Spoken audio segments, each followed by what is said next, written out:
Good afternoon, good evening, good morning sa inyo lahat mga kapasaway. So, this time mag-unboxing tayo ng DJI Neo. So, ngayon lang mag-unbox. So, tingnan nyo, panoorin natin. Then, ayun.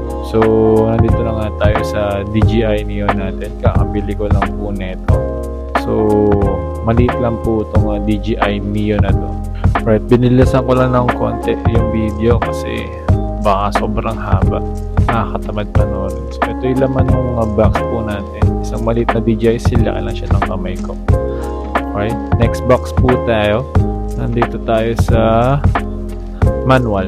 Sa manual po natin na hindi natin kailangan, tabi muna natin yan kasi di natin kailangan yan. At yung isa pang box, tignan natin kung ano laman. Ang laman po niya ay extra 2 baterya at saka charging case ng mga baterya. Yung isa at saka 2.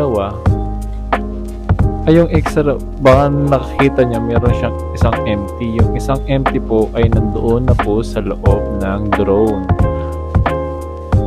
Ayan.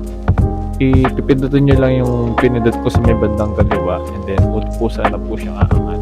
Yun. Tatry natin kung fit naman po siya.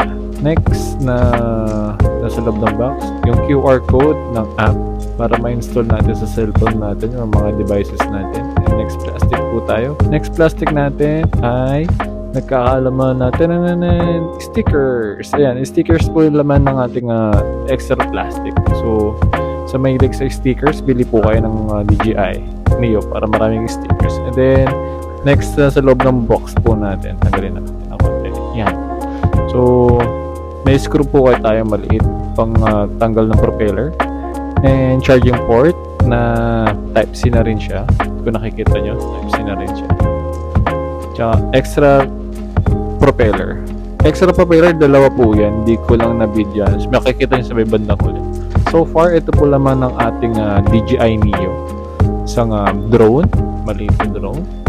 At saka case, charging case. 2 extra na baterya. Type-C na charging. At saka screwdriver pantanggal ng propeller. Ayun, 2 po yung extra po. So far, yan po yung laman ng atin. Try na naman natin sa pagpapalipad. Ito na po siya. Bigla siyang lumapit eh. Nag-okay lang ako. Nag-ganon lang akong sign. Then lumapit siya. Then biglang huminto. Tinry ko naman siya ulit pa rin. Ng same. Sabi ko palapit ka. Lapit ka. Ayaw mo lumapit. Di pa natay ko na siya.